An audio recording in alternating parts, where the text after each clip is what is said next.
Olá pessoal, essa é a nossa primeira aula de Direito e vamos começar hoje com a aula de Direito Empresarial, onde o professor nos falou sobre uma série de assuntos, mas principalmente dos fundamentos, né? Então ele começa a mostrar uma relação que existe entre o direito comercial e o direito empresarial. Então começa com o direito comercial e depois aí se estende ao direito empresarial.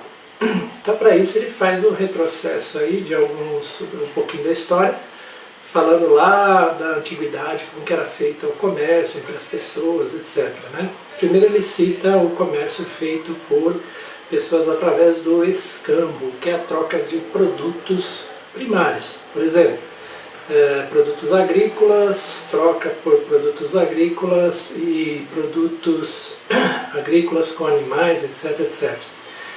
Depois ele segue a narrativa falando um pouquinho do aparecimento da moeda. A moeda entra nessa história para fazer uma comparação entre o escambo. Por exemplo, se você não quiser adquirir um milho de outro fornecedor, ou mandioca de outro fornecedor, ou feijão de outro fornecedor, no escambo era obrigado você a ter algum produto e encontrar alguém que combinasse a sua necessidade, a sua oferta com a procura dele. Ou seja, se você quisesse feijão, você tinha que encontrar alguém que aceitasse o seu milho e tivesse também ofertando o feijão. Então era mais difícil. Então na sequência aparece a moeda, que entra justamente em forma de você simplesmente vende o teu produto e a troco de moeda, né? Dinheiro. O dinheiro passa na figura da moeda, né? Falando assim de forma figurativa, mas é o dinheiro. Então eu vendo a minha produção, meu feijão, por X dinheiros, né? E uma forma de representar o dinheiro, à época, uma das formas era primeiro os metais. Então, o primeiro deles foi o ouro, que era mais cobiçado, era mais bem aceito por todo mundo. Depois você teve a prata e o cobre. Esses metais eram difíceis de se obter e eles representavam o valor, né? Bom, dentro da ciência jurídica, vamos enxergar a ciência jurídica como um guarda-chuva. Nesse guarda-chuva você tem vários ramos do direito.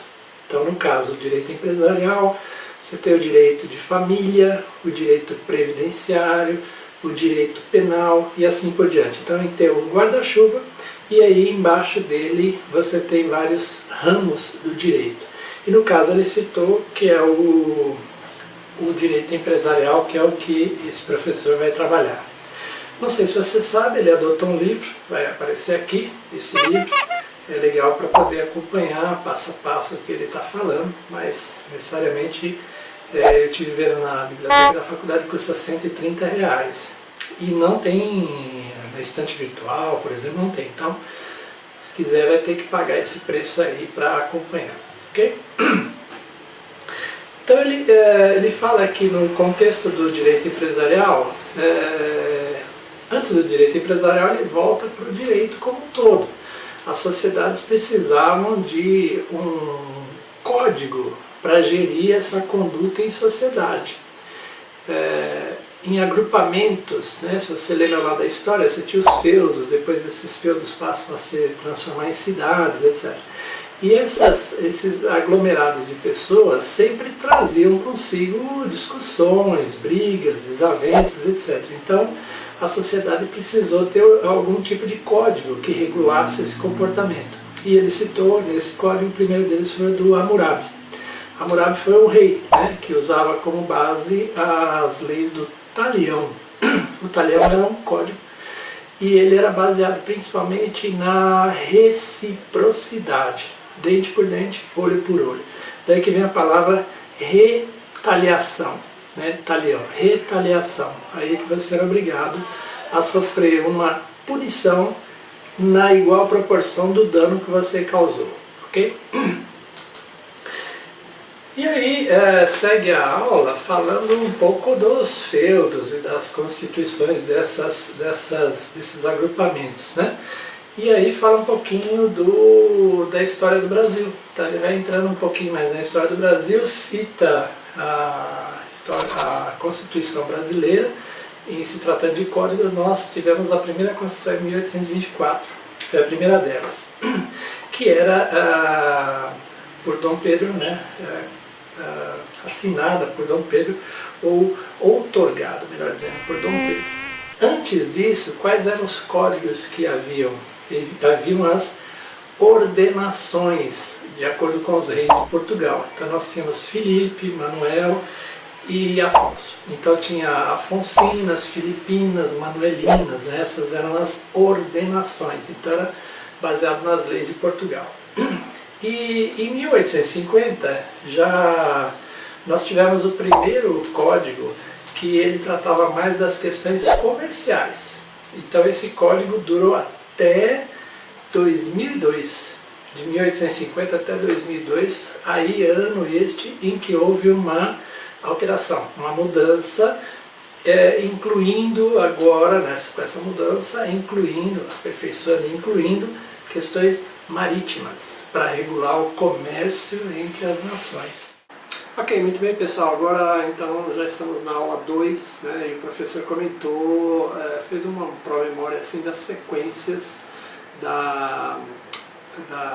em ordem histórica, né, do período, para a gente ter uma noção e se posicionar no tempo, até a conclusão do primeiro Código Civil em 1916. Então, ele fala comecinho da história, né, brasileira, praticamente, para dar sentido à criação do Código Civil. Ele fala da chegada, da vinda da família real aqui para o Brasil em 1808. Só para te posicionar, as tropas napoleônicas estavam ameaçando invadir Portugal, e aí a família real transfere de Portugal para o Brasil a corte, e aí mantém o poder ainda em Portugal, né? Então isso desfaz totalmente os planos de Napoleão para invadir, ameaçar invadir a Península Ibérica, ali principalmente pegando Portugal e também territórios ali da Espanha. Então, ao transferir a corte para cá, eles partiram em novembro, chegaram aqui em janeiro, foram 2 meses e alguma coisa de viagem, chegando aqui no calor de Salvador, no comecinho de janeiro, dia 18 de janeiro, eles aportam ali, as naus se agrupam, dizem que tinha mais ou menos, pela quantidade, mais de 15 mil pessoas. Eu não sei como cabe tudo isso numa nau, mas enfim, era gente para chuchu que veio para cá.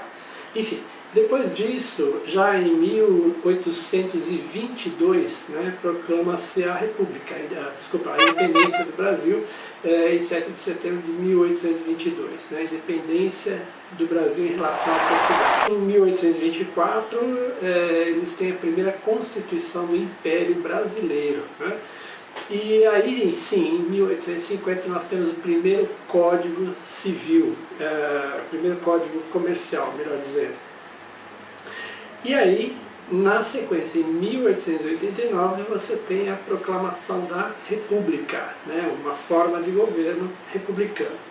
E aí, em 1916, nós temos o primeiro Código Civil Comercial, que se baseava principalmente no liberalismo, deixava as pessoas fazerem o que bem entendesse dentro de um ordenamento jurídico mínimo, né?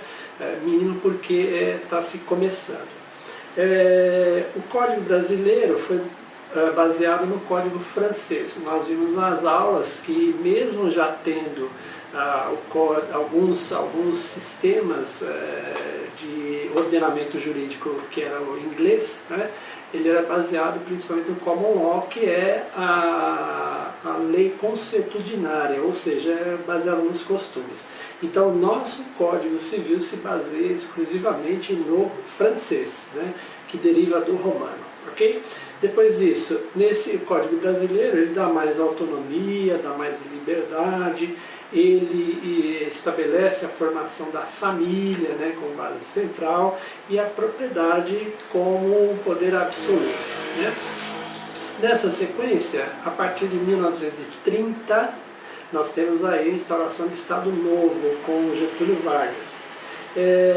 Esse período é marcado principalmente pelos ganhos sociais. O período de Getúlio, o Estado Novo, era marcado pelos ganhos sociais, aí você vai lembrar que a CLT é criada nessa época, e a CLT tende a favorecer todo o ordenamento, toda uma legislação, mas tende a favorecer o empregado, evitando os abusos. Na época existia, você não podia ter descanso remunerado, essas coisas não existiam, era só contrato e você trabalhava e podia trabalhar 12, 15 horas por dia e não tinha direito a chorar não. Então a CLT vem para mudar isso e dar um pouquinho mais de ganhos sociais, né? E aí você vai lembrar que ele falou também do Estatuto da Mulher Casada, que esse período aí instaura-se, né? Porque até então a mulher casada era uma propriedade do homem, né? Assim que você casava, trazia a sua esposa, ela era a sua propriedade, ela perdia a sua capacidade, né? Então você vai ver isso em direito civil, a questão da capacidade. Então a mulher perde essa capacidade e vira uma propriedade do homem. E na sequência, com o Estatuto da Mulher Casada, que é um direito que é justamente para acabar com isso, nós temos aí a inserção do Estado Democrático de Direito, né, onde você tem mais liberdade, você pode ter diferença de opiniões, etc., e principalmente o pluripartidarismo, né, que essa ideia começa a ser germinada nessa época. E aí, finalmente, em 2002, nós temos aí a promulgação do Código Civil, que é aquela divisão em 3 partes que nós vimos um pouquinho antes do vídeo, que fala de 2002 em diante, ele já contempla as questões marítimas, né, que regulavam o comércio internacional. E aí você tem o direito comercial. O direito comercial é uma lei civil, e aí ele define o empresário e a empresa. Então você tem lá a pessoa física e a pessoa jurídica. Isso começa a ser mais claramente aprofundado, né? E agora nós vamos entrar para a aula 3, daqui a pouquinho nesse vídeo, aula 3, ok? Até já!